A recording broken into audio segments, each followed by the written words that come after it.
Wendy Thompson's $1,200 heels clicked against the cracked pavement of a neighborhood she had never visited before, and if her driver hadn't taken a wrong turn, she never would have. The sun was setting over Portland, casting long shadows across the modest houses with their chain-link fences and weathered siding. She clutched her dead phone in her manicured hand, the sleek device as useless as a brick, and cursed herself for not charging it before leaving the office. Her car had dropped her off at what she thought was the right address for a potential property investment. But now she stood alone, realizing she was at least 15 blocks from where she needed to be, with no way to call for help. A battered pickup truck pulled into the driveway of the house beside her, its engine rattling before cutting off. A man stepped out, tall and broad-shouldered, with dark hair that needed a trim and a day's worth of stubble shadowing his jaw. He wore work boots, faded jeans with honest dirt on them, and a flannel shirt with the sleeves rolled up to reveal forearms that spoke of real labor. Behind him, a small girl with pigtails bounced out of the passenger side, her backpack nearly as big as she was. "Daddy, I'm hungry," the little girl announced, tugging on his hand. "I know, sweetheart. We will get dinner started in just a minute," he said, his voice warm despite the obvious exhaustion in his shoulders. Then his eyes found Wendy standing on the sidewalk, looking completely out of place in her designer suit and expensive jewelry. "Can I help you, madam? You look lost." Wendy's first instinct was to brush him off, to pretend everything was fine, but something in his genuine concern made her pause. She could have lied, could have said she was fine, but the neighborhood was unfamiliar and darkness was approaching quickly.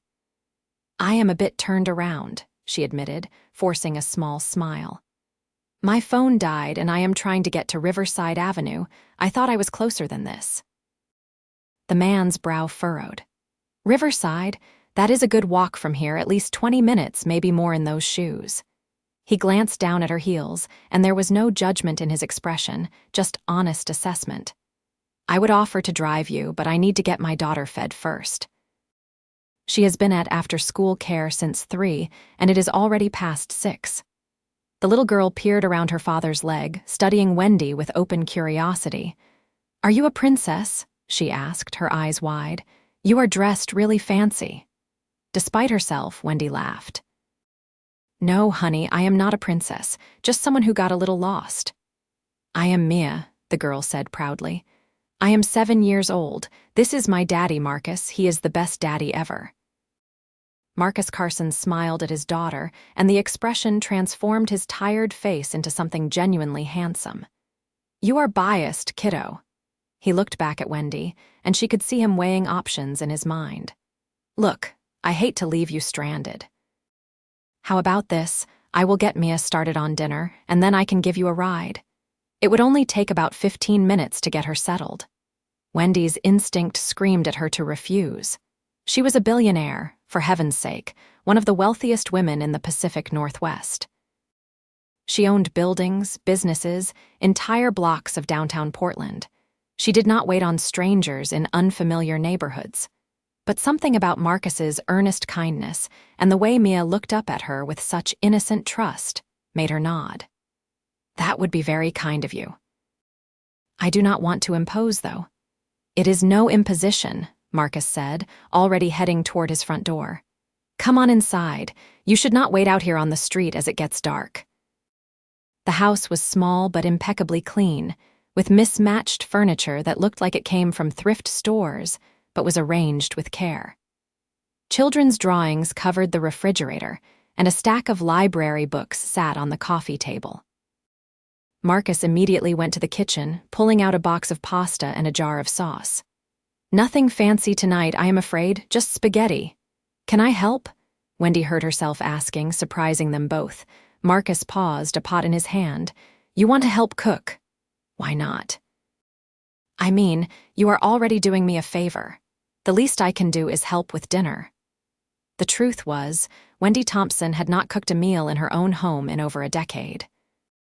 She had a private chef, 3 restaurants at her beck and call, and an assistant who could have any cuisine delivered within 30 minutes. But standing in this modest kitchen, with Marcus looking at her like she was speaking another language, she felt a strange pull to do something normal, something real.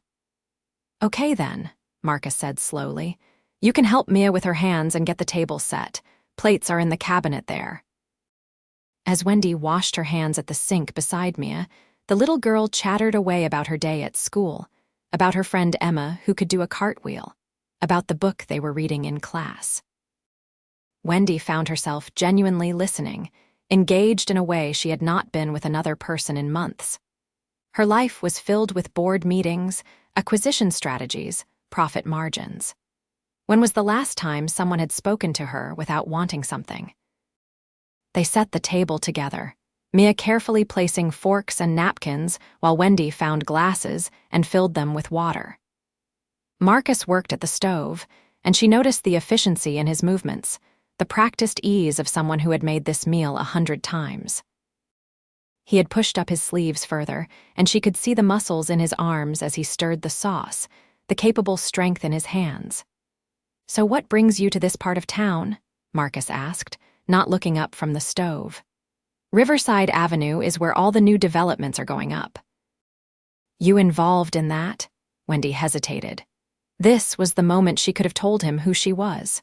Wendy Thompson, CEO of Thompson Enterprises, the woman whose company was currently buying up half of Portland's waterfront. But something held her back. "I am looking at some properties," she said, which was not exactly a lie. "Real estate." "Figures," Marcus said, and there was something in his tone that made her look up sharply, but when he met her eyes, he was smiling gently. "Not judging. Someone's got to buy and sell buildings, right?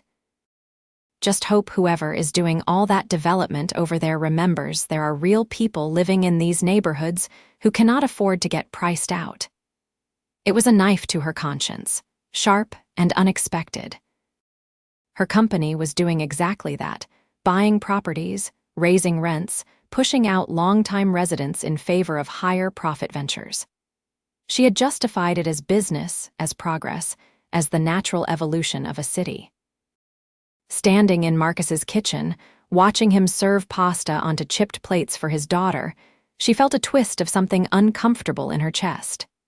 "Dinner's ready," Marcus announced, carrying plates to the small table. They sat together, the three of them, and Mia kept up a steady stream of conversation that prevented any awkward silences. Marcus listened to his daughter with complete attention, asking questions about her day, laughing at her jokes, reminding her gently to eat her vegetables. Wendy watched them interact with fascination. She came from wealth, had always had wealth, and her own childhood had been filled with nannies and boarding schools and parents too busy with society obligations to sit at a table like this. There was something profoundly beautiful about the simple domesticity of this scene, something that made her chest ache with an emotion she could not quite name. "This is delicious," she said, and meant it. The spaghetti was nothing special, just basic marinara from a jar, but eaten in this kitchen with these people, it tasted better than the 5-star meals she normally consumed. Marcus raised an eyebrow, clearly skeptical. "You do not have to be polite. It is just dinner."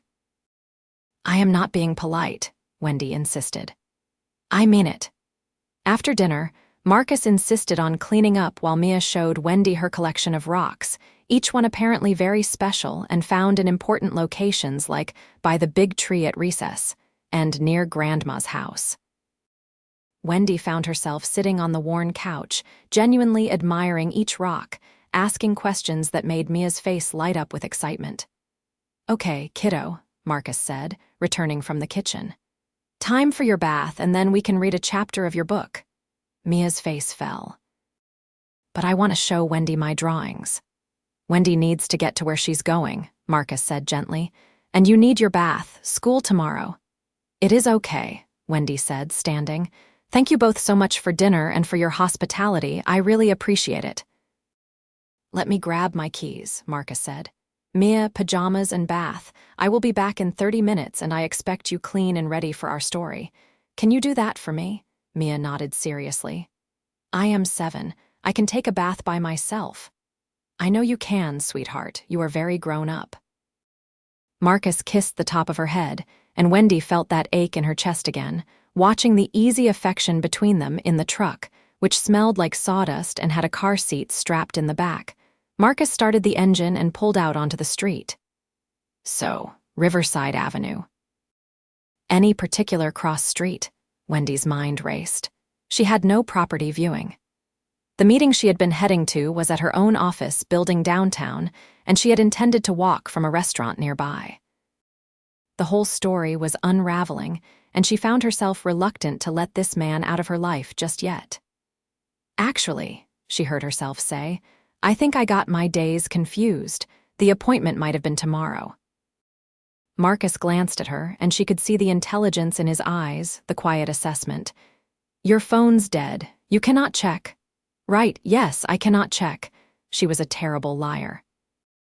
She could bluff her way through billion-dollar negotiations, but apparently she could not lie to this man in his beat-up truck.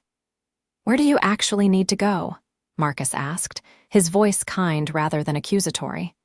Because I can take you wherever you need to be. I just need to get back to Mia fairly quick. Downtown, Wendy admitted. The Pearl District. Marcus whistled low. That is a hike from Riverside. You were really lost. I was, she agreed, and it felt like she was admitting to more than just geographic confusion. They drove in comfortable silence for a few minutes, the city lights beginning to sparkle as full darkness fell.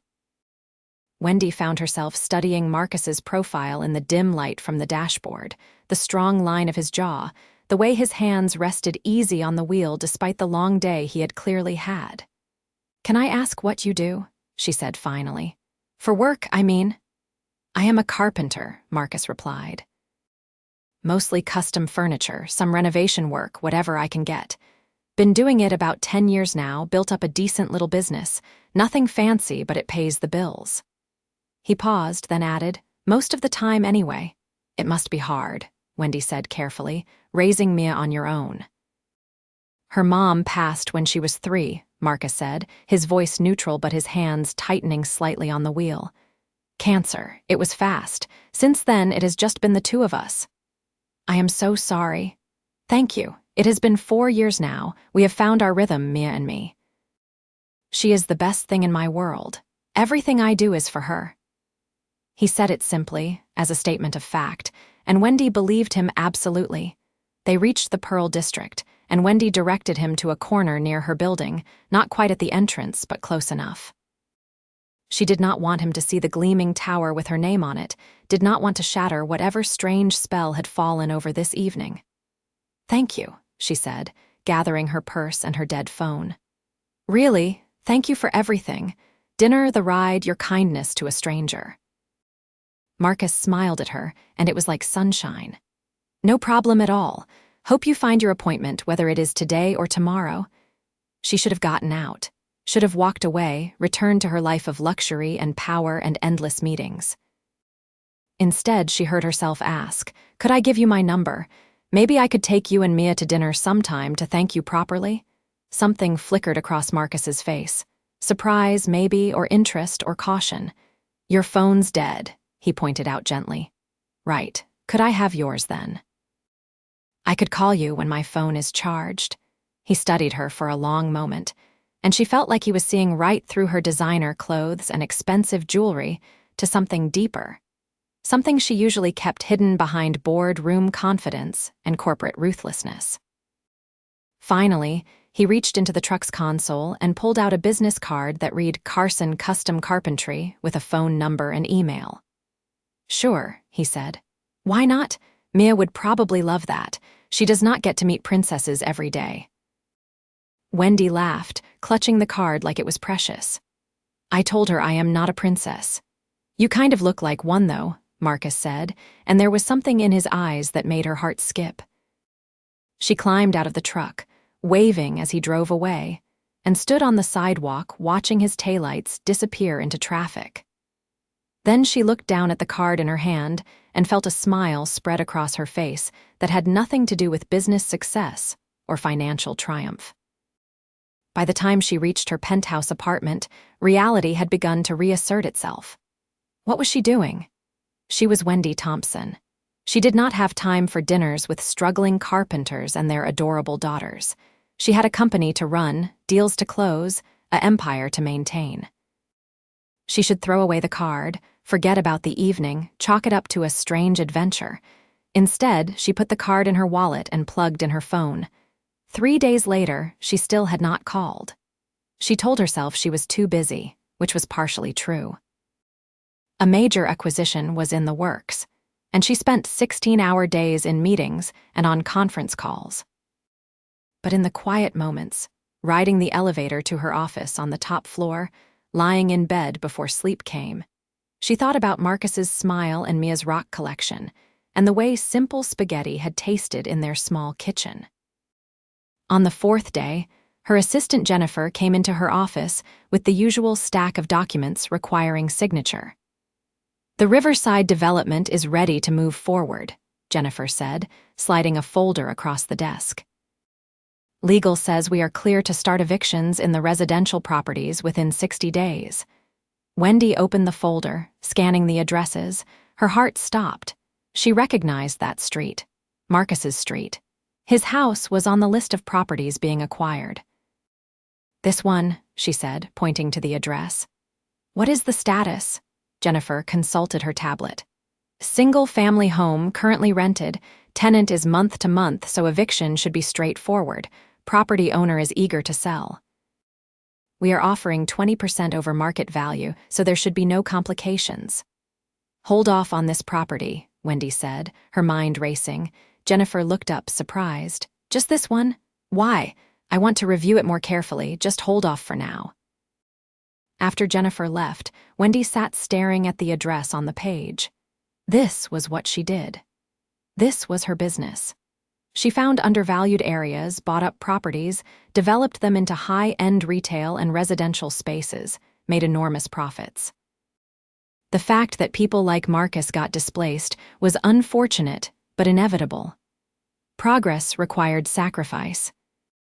Except now she could picture Mia's face, could imagine her asking her father why they had to move, could see Marcus trying to explain it to his daughter while figuring out how to afford rent in a city that was pricing out working-class families.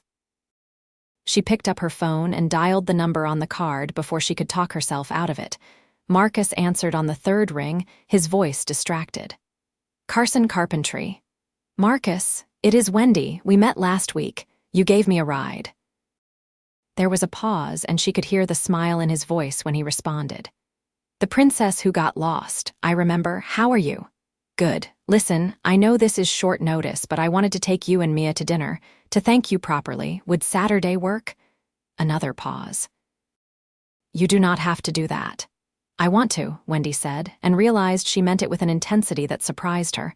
"Please, let me buy you dinner. Mia too." "Okay," Marcus said, and she could hear the warmth in his voice. "Saturday works. What time and where? I will pick you up at 6. Dress casual." She hung up before she could overthink it, before she could acknowledge that what she was doing was complicated in ways she did not want to examine. Saturday evening, she pulled up to Marcus's house in her Tesla, one of her more understated cars, and sat for a moment gathering herself. She was wearing jeans, designer but still jeans, and a simple cashmere sweater, more casual than she had been in months outside her own home. Mia opened the door before she could knock, wearing a purple dress with sparkles and a huge smile. "Wendy, Daddy said you were coming. I wore my fancy dress. You look beautiful," Wendy said honestly, crouching down to Mia's level. "Is your dad ready?" "Almost. He changed clothes like 3 times. He never does that." "Mia," Marcus's voice called from inside the house, embarrassed. "Do not tell her that." He appeared a moment later, wearing dark jeans and a button-down shirt that brought out the blue in his eyes. His hair was neatly combed, and he had shaved. He looked uncomfortable in his own skin, like a man who did not dress up often, and Wendy found it endearing. "You look nice," she said. "So do you, different from the business suit." "I clean up okay," she said with a smile. "Ready to go." She had made reservations at a family-friendly restaurant in a trendy neighborhood, the kind of place that had good food without being intimidating. Mia chattered the entire drive about her week at school, a new friend she had made, a test she had gotten a gold star on. Marcus listened patiently, occasionally meeting Wendy's eyes with an amused smile that made her stomach flutter in a way that was completely foreign to her. At the restaurant, Mia was enthralled by everything: the fancy napkins, the basket of bread, the way the waiter recited the specials. "Can I get whatever I want?" she whispered to her father. "Within reason," Marcus said, glancing at the menu with an expression that Wendy recognized. He was calculating prices, budgeting in his head, worried about the cost. It made something fierce rise up in her chest. "Get anything," Wendy interjected. "My treat, remember, and I mean anything. If you want steak and lobster and the biggest dessert on the menu, go for it." Mia's eyes went wide. "Really? Really?" Wendy looked at Marcus, silently daring him to argue. He held her gaze for a moment, then nodded slowly. "Okay then," he said. "Thank you. That is very generous. Dinner was wonderful." Mia ordered chicken fingers, which made Wendy laugh because the kid could have had anything and chose the most kid-friendly item on the menu. Marcus got the salmon, and Wendy ordered the same. They talked about everything and nothing. Marcus's work, Wendy's carefully vague descriptions of her job, Mia's dreams of becoming a veterinarian or a teacher or possibly a rock scientist. "A rock scientist?" Wendy asked, enchanted. "You know, someone who studies rocks. I forgot the word." "Geologist," Marcus supplied. "And yes, that is this week's dream career. Last week she wanted to be a chef." "I can be lots of things," Mia said with 7-year-old confidence. "Daddy says I can be anything I want if I work hard." "Your daddy is right," Wendy said, looking at Marcus. There was so much love in his eyes when he looked at his daughter, such pride and hope and determination to give her the best life possible. Wendy had never wanted children, had never seen the appeal, but watching them together made her wonder what she might be missing.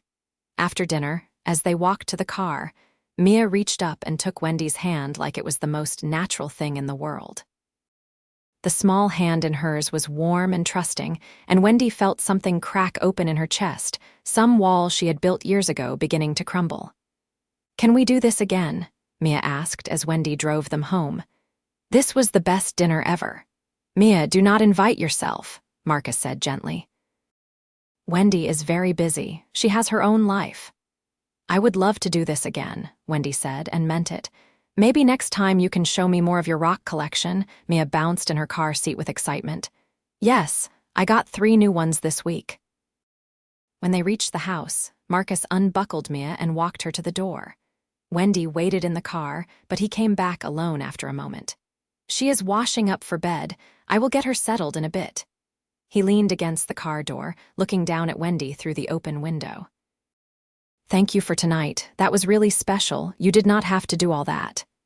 "I wanted to," Wendy said. "I had a great time." "Can I ask you something?" Marcus's voice was careful. "And you can tell me if I am out of line." "Okay, who are you really?" "Because you show up in my neighborhood in $1,000 shoes, you drive a Tesla, you take us to a restaurant where dinner probably cost more than I make in a week. You are not just someone who does real estate on the side." Wendy's breath caught. She could lie, could deflect, could drive away right now and never look back. Instead, she found herself saying, "What if I told you I want to get to know you, both of you? Would it matter who I am or what I do?" Marcus studied her face in the dim light from the porch. "I guess that depends on why you want to get to know us, because Mia is already getting attached and I cannot let her get hurt. She has been through enough." "I would never hurt her," Wendy said fiercely. "Not on purpose, maybe. But people from your world and people from mine do not usually mix well. I can tell you come from money, probably a lot of it. I am a single dad who lives paycheck to paycheck and worries about making rent. What are we doing here?" "I do not know," Wendy admitted. "But I have not stopped thinking about you since that night. Both of you, I want to see where this goes." Marcus was quiet for a long moment. Then he said, "I have not stopped thinking about you either. That probably makes me an idiot." "Why would that make you an idiot?" "Because you are way out of my league, because this cannot end well, because I should protect my heart and my daughter better than this." He smiled ruefully. But here I am anyway. Here you are, Wendy whispered. They looked at each other, and the air between them felt charged with possibility and danger, and something that might have been hope. Finally, Marcus stepped back from the car. I should get Mia to bed. Can I call you sometime, or is this one of those things where you call me? Call me anytime, Wendy said. I mean it. She drove home with her heart racing, feeling like she had just stepped off a cliff with no idea if she would fall or fly. Over the next few weeks, they fell into a pattern. Marcus would call her in the evenings after Mia was in bed, and they would talk for hours about everything and nothing. He told her about his wife, about the grief that had nearly broken him, about rebuilding his life around his daughter. She told him about her childhood, the loneliness of wealth, the pressure of expectations. She still had not told him about Thompson Enterprises, about the extent of her money and power, and the omission felt like a lie growing larger every day. They saw each other twice more, once at a park where Mia played while they sat on a bench and talked, and once for lunch at a casual cafe. Each time, Wendy felt more drawn to him, to his quiet strength and gentle humor, to the way he saw her as just a woman rather than a billionaire or a CEO. But the Riverside development loomed over everything. She had stalled as long as she could, but her board was getting impatient.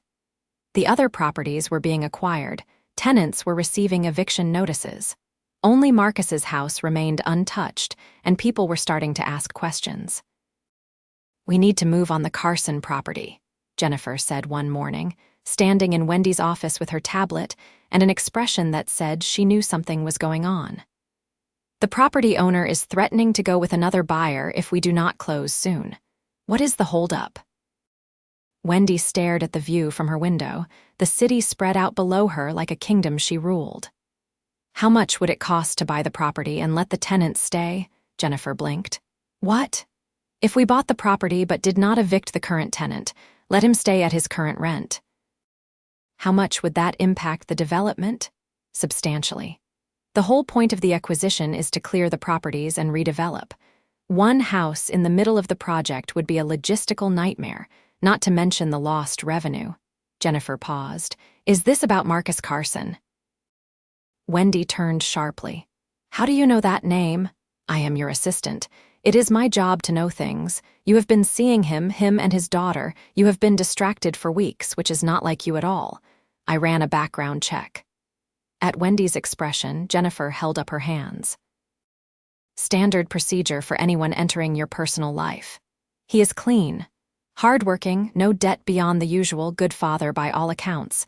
But Wendy, this cannot work. You know it cannot work. Why not? Wendy asked, hating how defensive she sounded. Because you are you. Because your life is board meetings and business deals and black tie events. Because you own half the city, and he rents a house that your company is trying to demolish. Because the moment he finds out who you really are, this fantasy you have been living will shatter. It is not a fantasy. Is he not? You have been playing dress up, pretending to be normal, but you are not normal. You are a billionaire. That does not just go away because you wear jeans and eat at family restaurants. Jennifer's voice softened. I am not trying to be cruel. I am trying to protect you. I have worked for you for 8 years, and I have never seen you like this. But this man and his daughter, they live in a different world. The longer you wait to tell him the truth, the worse it will be. Wendy knew she was right. She had known it all along.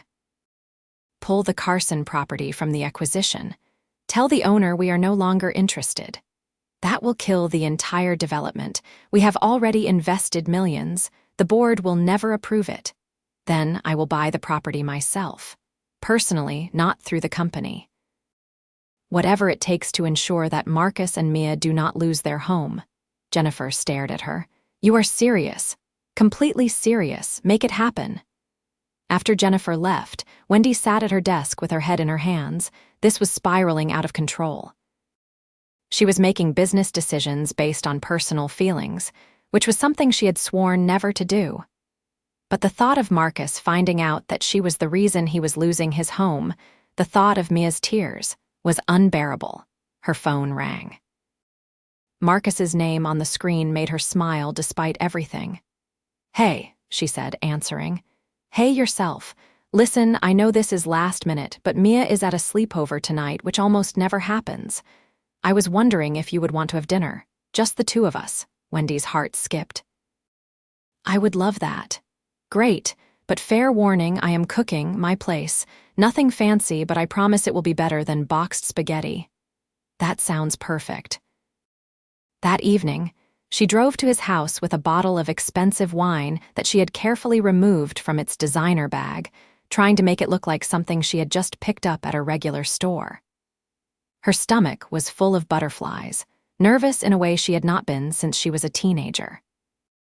Marcus greeted her at the door in jeans and a t-shirt, his feet bare, looking more relaxed than she had ever seen him. "Come in. I hope you like pork chops." The house smelled amazing, like garlic and herbs and something baking. He had set the small table with candles, and music played softly from a speaker on the counter. It was intimate and romantic, and Wendy felt her nervousness increase. "Can I help with anything?" she asked. "You can keep me company. Tell me about your week." She settled onto a stool at the kitchen counter, watching him cook with the same easy competence he brought to everything. They talked about nothing important, but every word felt weighted with the things they were not saying. The air between them hummed with possibility. Dinner was delicious. Marcus was a genuinely good cook, and he laughed at her surprise. "What, you thought carpenters could not cook? I have been feeding myself and Mia for years. You pick things up." After dinner, they moved to the couch with glasses of wine, sitting closer than they had before. Wendy was hyper-aware of his warmth beside her, the solidness of him, the way he smelled like sawdust, and something clean and masculine. "I need to tell you something," Marcus said, setting down his wine glass. "And I am probably going to mess this up, but I am just going to say it. I like you, Wendy, more than I have liked anyone since my wife died. You are smart and funny and kind, and Mia adores you, but I need to know what we are doing here, because I am not a casual guy. I have a daughter to think about. If this is just a fun diversion for you, I need to know now." Wendy's throat was tight. "It is not a diversion. I like you too, so much it scares me." "Why does it scare you?" "Because you do not really know me, the real me, and I am afraid that when you do, you will not like what you see."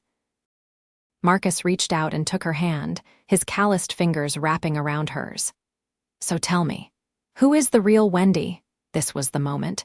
She should tell him everything, lay it all out, let him decide if he could accept who she was. Instead, she leaned forward and kissed him. He went still for a heartbeat, and then his arms came around her, pulling her close. The kiss was gentle at first, exploratory, and then it deepened into something that made her dizzy. She forgot about board meetings and business deals and billion-dollar empires. There was only this man, this moment, this feeling of rightness that she had never experienced before.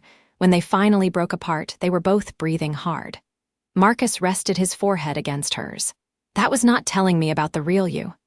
"I know. I am sorry. I just needed to do that first." "I am not complaining," he said with a smile that made her heart flip. "But Wendy, whatever you are hiding, whatever you think will scare me off, just tell me. Give me a chance to decide for myself." "Okay," she whispered. "Okay, but not tonight. Tonight, can I just be here with you? Can we just have this?" He kissed her again in answer, and she let herself fall into it, knowing that tomorrow she would have to face reality. But tonight, just for tonight, she could pretend that love was simple and that different worlds could somehow collide without disaster.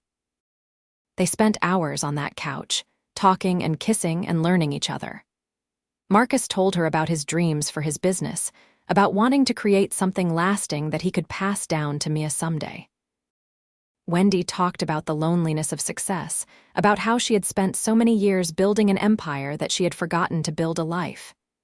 "You have a life now," Marcus said, tucking a strand of hair behind her ear. "If you want it." "I want it," she said. "I want this." When she finally left, well after midnight, she felt like she was floating. But driving home, reality began to creep back in. She had kissed him, had let this go further, all while hiding who she really was. Jennifer was right. The longer she waited, the worse it would be. The next morning, she called an emergency board meeting. "I am pulling out of the Riverside development," she announced to the shocked faces around the conference table. "You cannot be serious," Richard Mallory, her CFO, said. "We have invested too much to walk away now." "I am not walking away. I am restructuring. We are going to develop around the existing residential properties, not through them. It will cost more and take longer, but it is the right thing to do." "The right thing?" Another board member, Patricia Holmes, leaned forward. "Since when do we make business decisions based on ethics instead of profit? Since now, this is still my company and this is my decision. Make it work." There was grumbling, but no one openly defied her. She was still the majority shareholder, still the founder and CEO. What she said went, even if they did not like it. Jennifer cornered her after the meeting. "You just cost the company millions of dollars. I hope he is worth it." "He is," Wendy said. "Now I just have to tell him the truth before he finds out some other way." But before she could work up the courage to call Marcus, her phone rang with an unknown number. "Miss Thompson, this is Barbara Chen from Portland Monthly. I am doing a feature on the city's most powerful businesswomen, and I would love to interview you. Could we set up a time this week?" Wendy's blood ran cold. "This week is not good. Maybe next month." "It would not take long. We are hoping to run it in the next issue. I have been trying to reach you through your office, but your assistant said you were unavailable. I am glad I caught you directly. How about tomorrow?" "I could come to your office, or if you prefer, somewhere more casual. Let me check my schedule and call you back." She hung up, her hands shaking. A profile in Portland Monthly. Complete with photos, probably, and details about her business, her wealth, her role in shaping the city. Marcus would see it. Everyone would see it. Her carefully maintained separation between her personal life and her public persona would be obliterated. She had run out of time. She called Marcus, her heart pounding. "Can we talk? Today?" "Sure. I have to pick up Mia from school at 3, but I have time before then. Come by the shop. I am working on a project I would love to show you." His workshop was in a converted garage near his house, and when Wendy walked in, she was struck by the beauty of it. Wood shavings covered the floor, and the air smelled like cedar and varnish. Half-finished furniture pieces stood around the room, each one showing incredible craftsmanship. Marcus stood at a workbench, sanding a table that was clearly going to be gorgeous when it was done. "This is amazing," Wendy said, running her hand over a finished chair. "You made all of this." "That is what I do," Marcus said, clearly pleased by her admiration. "This table is for a client in Lake Oswego, custom walnut dining table. It is the biggest commission I have gotten in a while." "It is beautiful. You are so talented." "Thanks." He set down his sandpaper and came over to her, wiping his hands on his jeans. "So what did you want to talk about? You sounded serious on the phone." This was it. No more hiding, no more pretending. "I have not been completely honest with you about who I am." Marcus's expression shifted, became guarded. "Okay, I am listening." "My name is Wendy Thompson. Not just Wendy, but Wendy Thompson of Thompson Enterprises. I own the company that is developing the Riverside properties. I own buildings all over Portland. I am a billionaire, Marcus, with a B." The silence that followed was deafening. Marcus stared at her like she had just told him she was an alien from another planet. "You are joking," he said finally. "I am not joking. I should have told you from the beginning, but I liked that you did not know. I liked that you saw me as just Wendy, not the CEO or the heiress or the powerful businesswoman. I liked being normal with you." "Normal?" Marcus's voice was rising. "You pretended to be someone you are not. You let me take you to dinner, let me talk about struggling to make rent, knowing the whole time that you could probably buy my house with your pocket change. Do you have any idea how that makes me feel? I know I should have told you sooner. I was going to tell you. I am telling you now. Because you got caught, because you had to."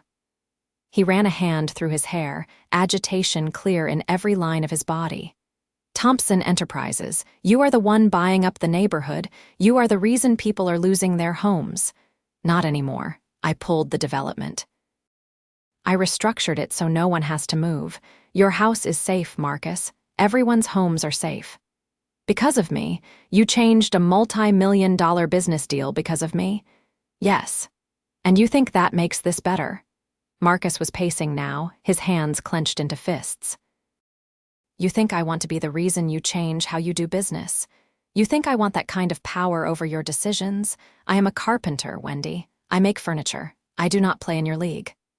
I do not want you to play in my league. I want you to be exactly who you are. And who are you? Because I thought I knew, but apparently I do not know you at all. Tears were burning in Wendy's eyes. I am still the same person who sat in your kitchen and ate spaghetti, who played with Mia and admired her rocks, who sat on your couch and kissed you. The money does not change that. The money changes everything, Marcus said flatly. It changes the entire dynamic between us. How am I supposed to take you to dinner when I know you make more in an hour than I make in a year? How am I supposed to be a man, to provide, to be your equal, when you can buy and sell everything I own 1,000 times over? I do not need you to provide. I do not need you to be anything other than who you are. But I need it, Marcus said, and the pain in his voice cut her to the core. I need to be able to take care of my family. I need to be able to offer something more than just myself. And with you, I cannot even afford to buy you dinner. I cannot give you anything you do not already have. You give me something I have never had. You give me real connection, real feeling, a real life. That is worth more than all my money. Marcus shook his head. I need to think. I need to process this. You should go. Please do not shut me out. I am not shutting you out. I am asking for time. This is a lot, Wendy. You have to understand, this is a lot. She wanted to argue, wanted to make him see that they could work through this, but she could see the walls going up in his eyes, the distance growing between them. Okay, I will give you time. But Marcus, please believe me when I say that everything I have felt for you is real. The money is just something I have. It is not who I am. That is where you are wrong, Marcus said quietly. Money like that is always who you are. It affects every decision, every interaction, every relationship. You can pretend it doesn't, but that does not make it true. Wendy left the workshop feeling like her heart was breaking. She sat in her car for a long time, staring at nothing, trying to figure out how everything had gone so wrong so fast. Over the next few days, Marcus did not call. She gave him space, even though every hour that passed felt like torture. She threw herself into work, but for the first time in her life, the business deals and board meetings felt hollow. Nothing mattered without Marcus and Mia in her life. On the 4th day, Jennifer came into her office with a strange expression. Marcus Carson is here to see you. Wendy's heart leaped. Send him in. Marcus walked into her office, and she could see him taking in the expensive furnishings, the view, the sheer scale of her domain. He looked uncomfortable in his work clothes, out of place in a way that made her chest ache. This is quite a setup, he said, standing in front of her desk. It is just an office. No, it is not. It is a throne room, but his voice was not unkind. Listen, I have been thinking a lot over the last few days. I talked to Mia about it in age-appropriate terms, obviously, and I realized something. What? I am being an idiot, a prideful, stupid idiot. He came closer, resting his hands on her desk. You were right. The money does not change who you are. I have seen who you are. You are kind and generous, and you care about people. You changed your entire business strategy to protect families like mine. That is not something a cold-hearted businesswoman does. That is something someone with real compassion does. I care about you, Wendy whispered. Both of you. I know, and I care about you too, enough that I want to try to make this work, even though it scares the hell out of me, even though I have no idea how we navigate the differences between our lives. We figure it out together, Wendy said, coming around the desk to stand in front of him. One day at a time. I cannot promise it will be easy. My pride is going to get in the way sometimes. I am going to feel inadequate and insecure, but I am willing to work through it if you are. I am, she said. I am willing to work through anything. He pulled her into his arms, and she melted against him, feeling the solid warmth of him, the rightness of being held by him. Mia wants to know when you are coming to dinner again. She has new rocks to show you. Wendy laughed through her tears. How about tonight? Tonight works. From that moment, they began the complicated work of merging their worlds. Wendy met Marcus's friends, other working-class families who were initially suspicious of her wealth, but gradually warmed to her when they saw how she treated Marcus and Mia. She showed up to Mia's school events, sat in the bleachers at soccer games, helped with homework at the kitchen table. Marcus slowly became comfortable in her world too, attending charity galas and business dinners at her side. He was never quite at ease in a tuxedo, but he carried himself with quiet dignity, and Wendy was fiercely proud to have him beside her. Her social circle did not know what to make of him at first, but his genuine kindness and solid presence won people over. 3 months after Marcus found out who she really was, Wendy sat with Mia on the couch in their living room, looking at rocks again. This one is from the beach. Daddy and me went last weekend. I wish you could have come. I wish I could have too. I had meetings all day Saturday. You have a lot of meetings, Mia said matter-of-factly. Daddy says that is because you are important. Your daddy is important too. The furniture he makes is beautiful. I know. He is the best daddy ever. Mia leaned against Wendy's side, small and warm and trusting. I like when you are here. It feels like we are a real family. Wendy's heart clenched. What do you mean, sweetheart? I mean like families on TV, with a mommy and a daddy and kids. Except you would be the mommy part. From the kitchen, Marcus's voice called out, Mia, what did we talk about? You cannot just say stuff like that. But it is true, Mia called back. I want Wendy to be my mommy. Wendy looked up to find Marcus standing in the doorway, flour on his hands from whatever he was cooking, an expression on his face that was half embarrassment, half something that looked like hope. Mia, honey, that is not how it works, he said gently. These things take time. How much time? Mia asked, frustrated. You love her. She loves you, I love her. Why can't she just be my mommy now? Because it is more complicated than that, kiddo. Grown-up stuff.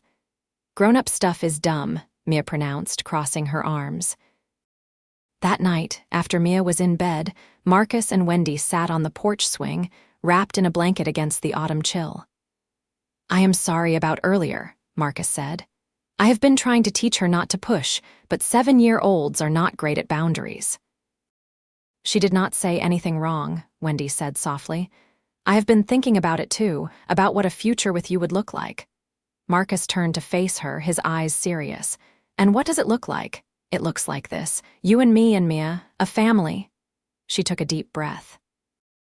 I love you, Marcus. I know it has only been a few months, but I love you. I love Mia. I want to build a life with you. I love you too, Marcus said, cupping her face in his hands. I fell in love with you that first night when you stood on the sidewalk looking lost.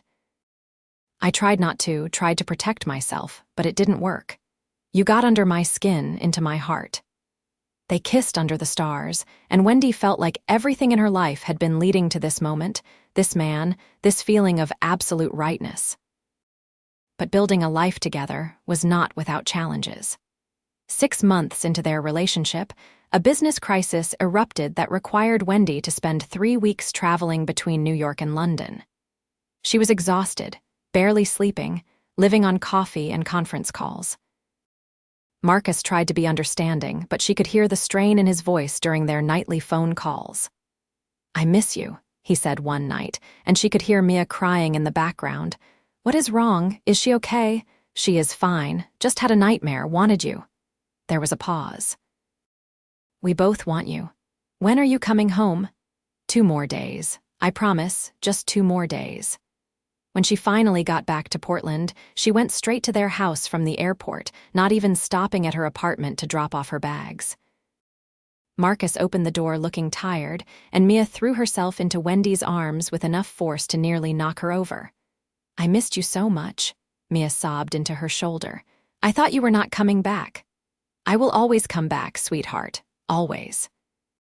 Wendy looked over Mia's head to Marcus, seeing the same fear in his eyes. The fear that her world would pull her away, that their little family could not compete with billion-dollar empires and international business. That night, she made a decision. She called Jennifer from Marcus's kitchen while he was reading to Mia. "I need you to start the process of stepping back from day-to-day operations. I want to hire a CEO to run the company." Jennifer was silent for a long moment. "You are serious?" "Completely serious." "I will stay on as chairwoman of the board, maintain my oversight role, but I need someone else handling the daily grind. I need my life back. I need time for what matters. This is about Marcus. This is about me, about finally understanding what success really means. I built this company, Jennifer.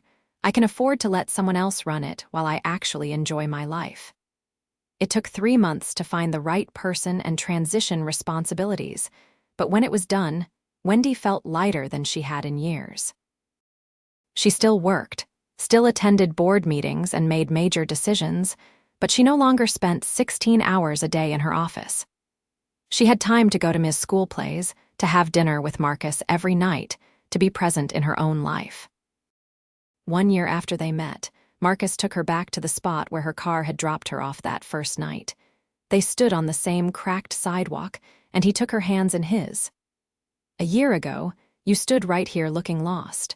I had no idea that helping you would change my entire life." "You saved me," Wendy said softly, "in more ways than you know. You saved me too." He dropped to one knee, and Wendy's breath caught. "I do not have much to offer you. I cannot give you diamonds or fancy vacations or anything that you could not buy for yourself 100 times over. But I can give you my heart, my loyalty, my love for the rest of my life. Wendy Thompson, will you marry me?" The ring was simple, a single diamond on a silver band, and it was the most beautiful thing Wendy had ever seen. "Yes," she said through tears. "Yes, absolutely yes."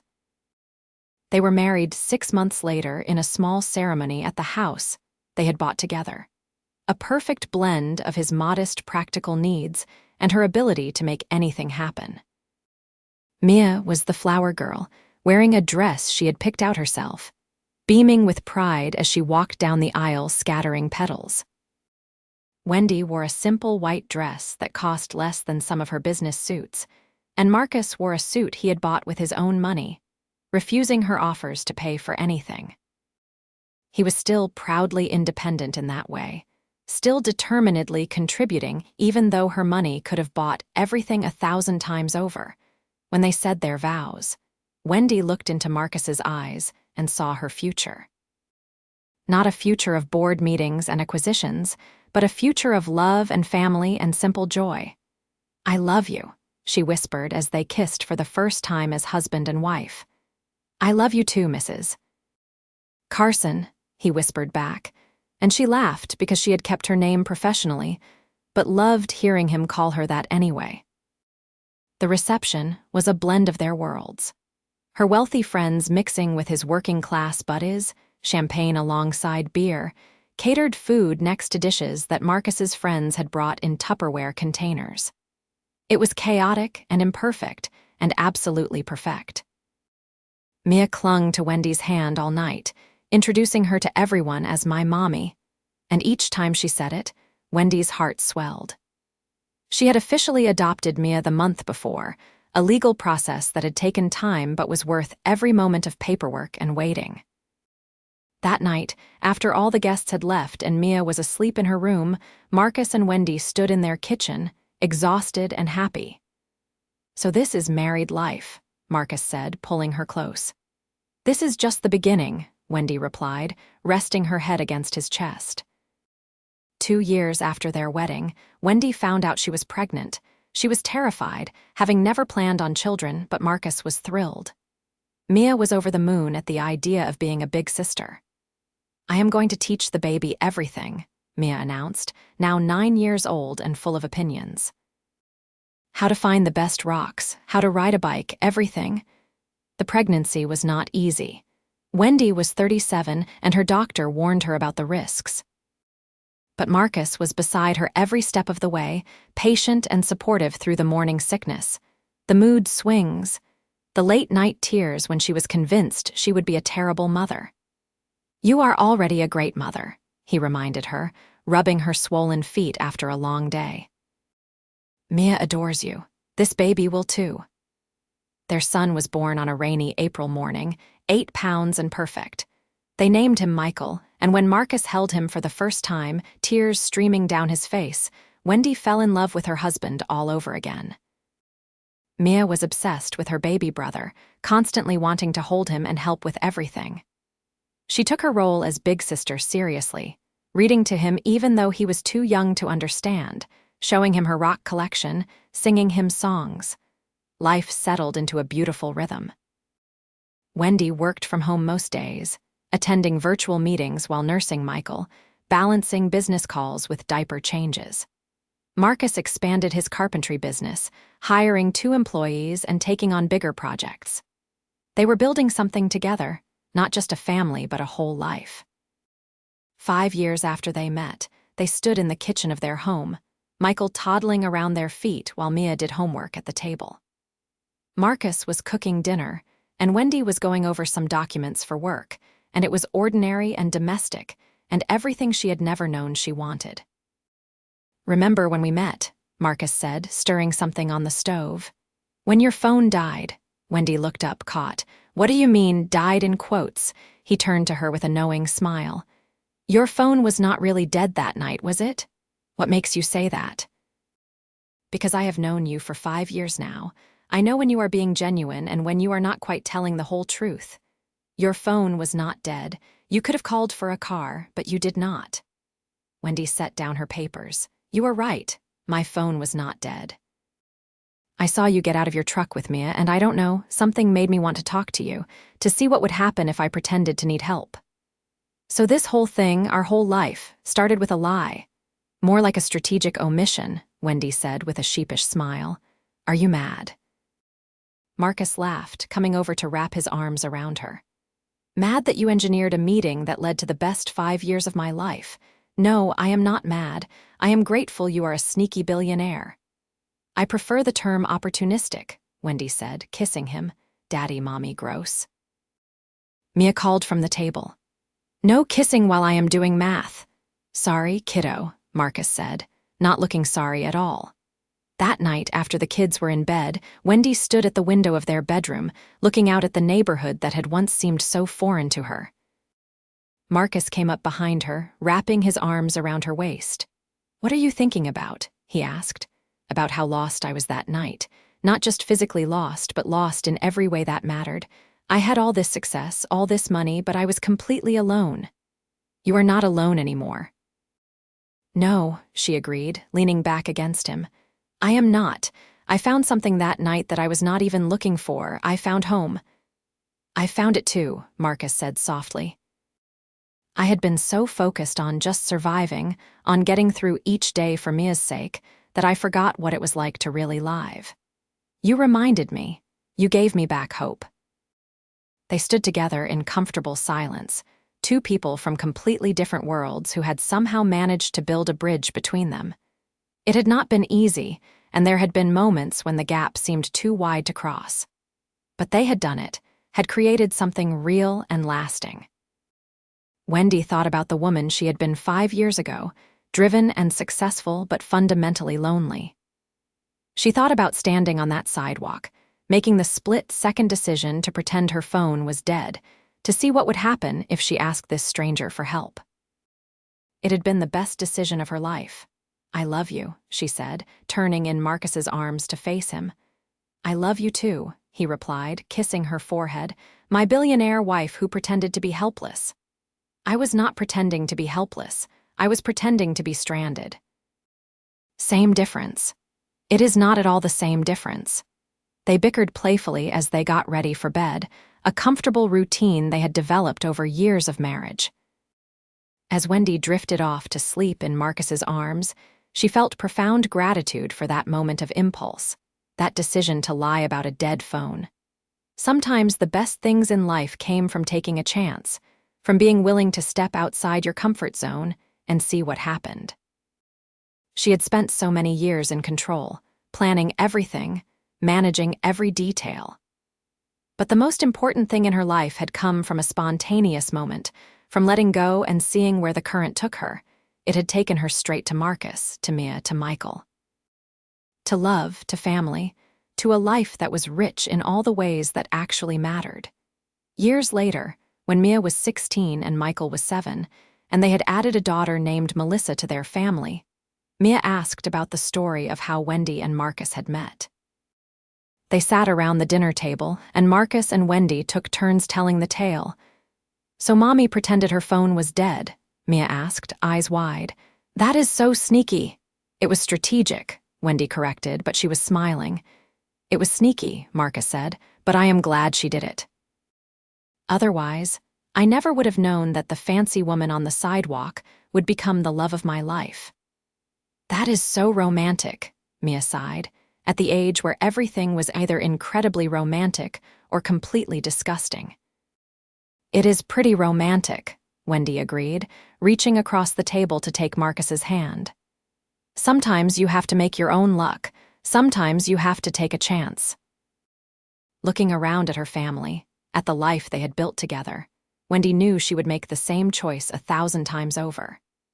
She would stand on that sidewalk every single time, would pretend her phone was dead, would take the risk of approaching a stranger and seeing where it led. Because it had led her home. It had led her to Marcus, to their children, to a love that was worth more than all the billions in the world. And that night, all those years ago, when she had stood on that cracked sidewalk and made the decision to lie about her phone, she had set in motion a chain of events that had changed everything. She had been a powerful businesswoman, someone who shaped cities and commanded empires, but she had been empty. Now she was full.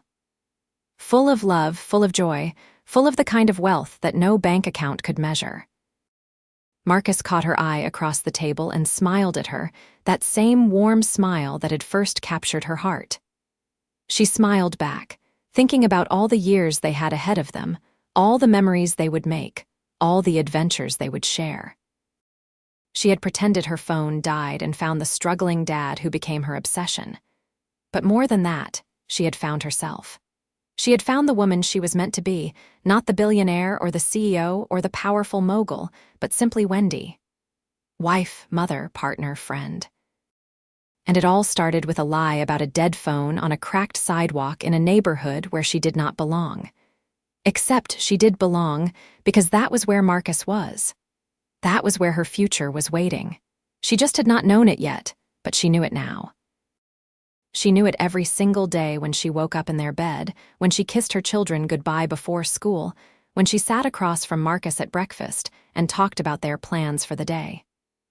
She knew it in every moment, every breath, every heartbeat. She had found her home. And she was never letting go. The years continued to unfold, bringing new challenges and new joys. Marcus's carpentry business grew into a thriving enterprise, and he eventually opened a small storefront where he sold his custom furniture. Wendy helped with the business side of things, using her expertise to help him navigate expansion without losing the personal touch that made his work special. Their children grew and thrived. Mia graduated high school with honors and decided to study environmental science in college, her childhood love of rocks having evolved into a passion for geology and conservation. Michael developed his father's artistic talent, spending hours in Marcus's workshop learning the trade. Melissa, their youngest, was fearless and curious, constantly asking questions and taking things apart to see how they worked. Through it all, Marcus and Wendy remained partners in every sense of the word. They had learned to navigate the complexities of their different backgrounds, finding a balance that honored both of their worlds. They donated generously to causes they believed in, supporting programs that helped working-class families and single parents. Wendy used her position and influence to advocate for affordable housing, for better wages, for policies that protected the vulnerable. She had learned, through loving Marcus, that her wealth was not just for accumulating more wealth. It was a tool that could be used to make real change, to help real people. And she worked tirelessly to do just that, with Marcus always at her side, keeping her grounded, reminding her of what really mattered. On their 10th wedding anniversary, Marcus took her back to that sidewalk one more time. They stood hand in hand, looking at the neighborhood that had changed so much since that first night. "Thank you," Marcus said softly, "for pretending your phone died, for giving me a chance to help you, for letting me into your life." "Thank you," Wendy replied, "for seeing past the expensive clothes and the obvious wealth, for treating me like a person instead of a bank account, for loving me." They kissed there on the sidewalk as the sun set, two people who had started as strangers and become everything to each other. The journey had not always been easy, but it had been worth every challenge, every obstacle, every moment of doubt, because in the end, love was not about money or status or where you came from. It was about choosing someone every single day and building a life together that was greater than the sum of its parts. Wendy Thompson had pretended her phone died and found Marcus Carson. She had found her family, her purpose, her home. And she had learned that the best investments were not in real estate or stocks or businesses, but in people, in relationships, in love. That was the real fortune. That was the real success. And she was grateful, every single day, for the impulse that had made her lie about a dead phone to a stranger on a cracked sidewalk. It was the beginning of everything that mattered. And it was a story she would tell for the rest of her life, to her children and grandchildren, about how sometimes you have to take a leap of faith, take a chance on a stranger, and see where the journey leads. For Wendy, it had led to love. And that made all the difference.